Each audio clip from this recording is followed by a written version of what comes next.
So a little bit of a change of pace today. I'm sort of done with my carpentry for the time being. There's some not urgent but pretty significant jobs I need to do from a mechanical engineering perspective. I'm going to replace the fuel lines, or the fuel line. I'm going to replace the fuel filter / water separator. Anyway, that's it. So let's crack on.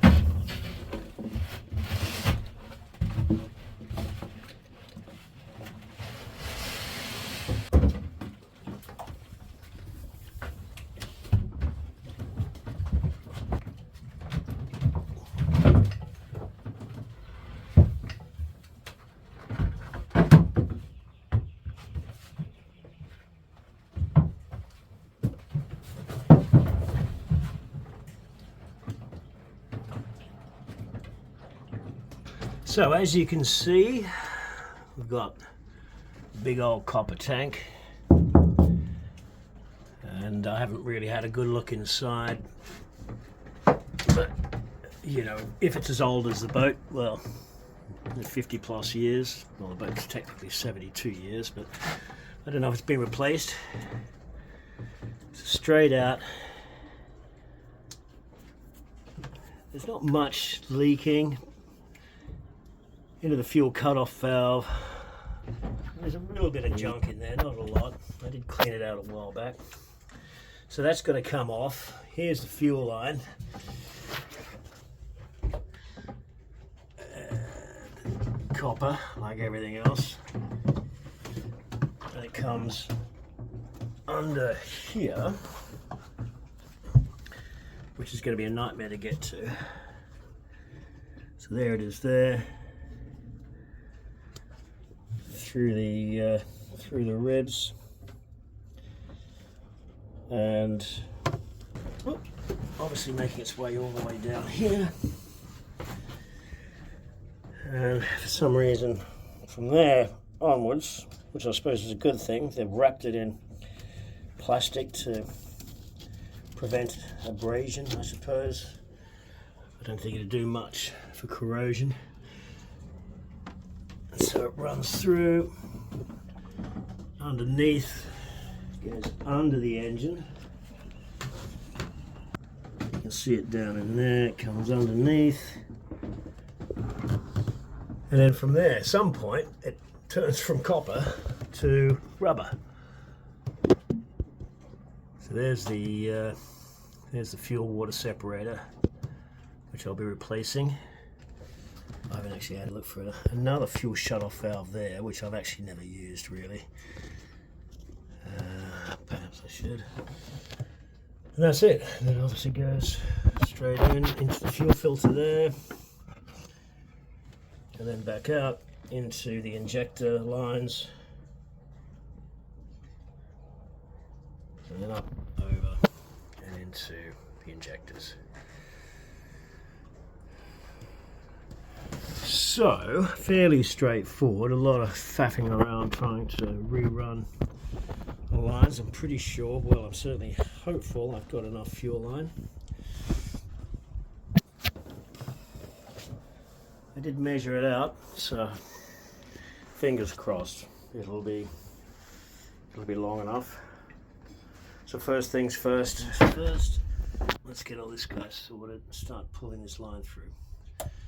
It's not going to pull through very easy. I'm going to have to cut it, I think. Alrighty, let's crack on.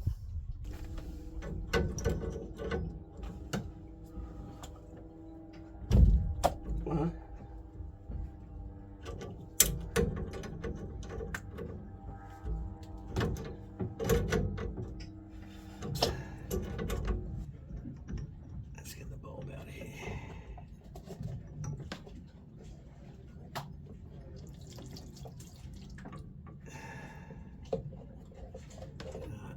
problem here is that's the wrong type of I mean, it's sort of been working, but it's missing the filter, which I have. So I'll clean this out.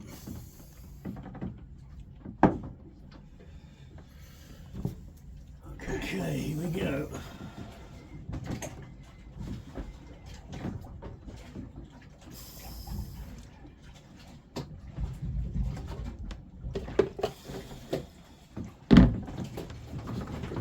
Okay, so the first thing I need to do is I need to replace the cork gasket.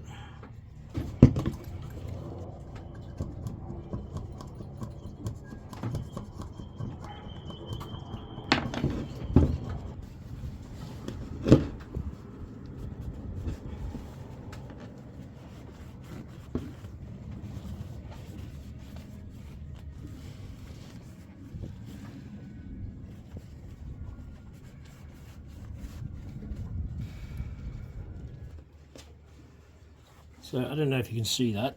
A little bit of history. Anderson, Greenwood and Company, Houston, Texas. So the story goes that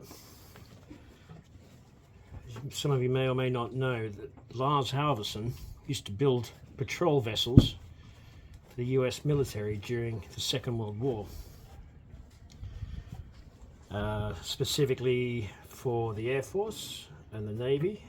The Air Force as rescue ships, rescue patrol boats, I suppose, for downed pilots, and of course the Navy as well for patrol boats.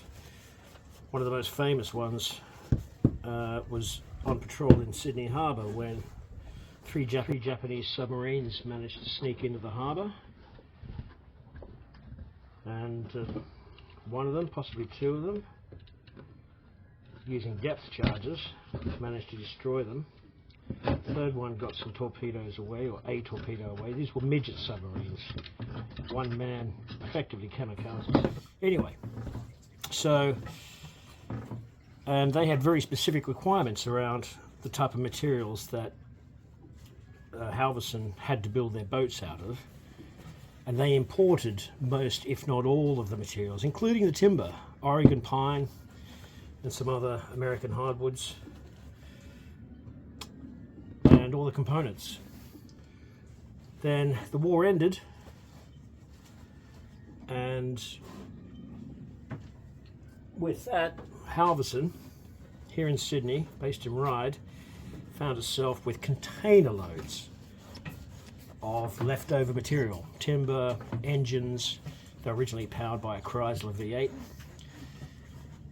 Components, you name it, brass, nails, the works, everything needed to build. Now obviously when the war ended, all the military contracts dried up, so that's when Lars came up with the fantastic idea of started building private vessels first, beautiful private boats. Some of them still exist today here in Sydney and on other waterways. And then later on he started to build the hire fleet. Some might say he was sort of the father of charter boat hire in Australia, of which mine was one. So you'll find, with the older boats, you'll see these American manufactured components, because these are Second World War surplus. So there you go. A little bit of history for you.